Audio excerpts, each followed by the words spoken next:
The Heritage Foundation has done it again, y'all. Check out this lovely little article that I found the other day and prepare to be as angry as I was reading it. This article was written by J.P. Green, PhD, a senior research fellow at the Heritage Foundation, and Lindsay Burke, PhD, director of the Center for Education Policy, also at the Heritage Foundation. And let's not forget, the Heritage Foundation is the think tank responsible for developing Project 2025.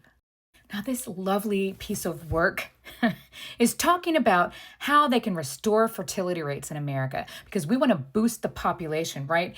They really want people to have families and have more children and do it at a younger age. And here's how they plan to go about doing that. They say we need to consider how existing government programs may be suppressing fertility rates and how reforming or eliminating those programs could make a significant difference. I was quite shocked to find out that those government programs that they were talking about are education, higher education to be exact.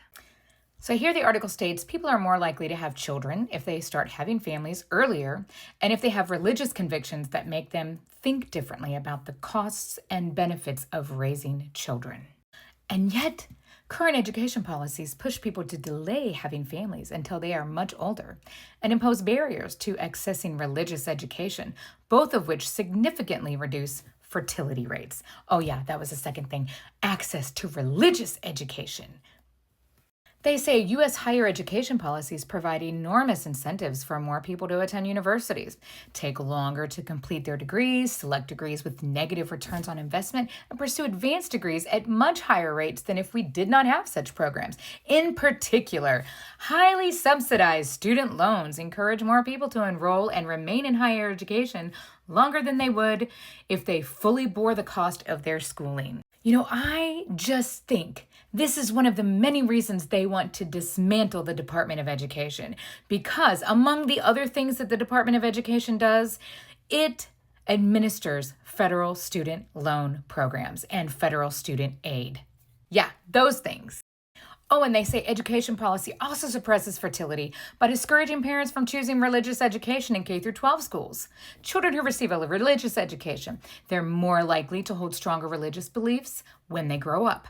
And adults who are more strongly attached to religion tend to have many more children, and that is the point.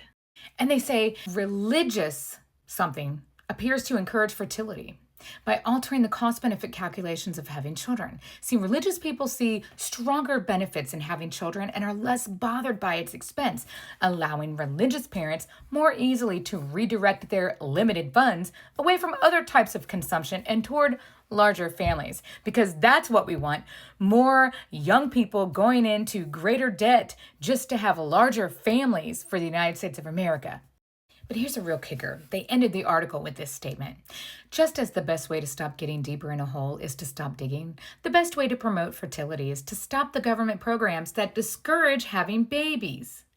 The first two policies we could discontinue are those that push people to remain in school longer than they otherwise would, and those that burden religious beliefs that make having babies more likely. So let's push these young women into families and marriages when they're very young. And we don't want them to continue going to college to get higher education and degrees and to learn how to fend for themselves and take care of themselves and learn what it is to be an independent woman and know that you don't need a man in your life. I don't want to need a man that I cannot survive without.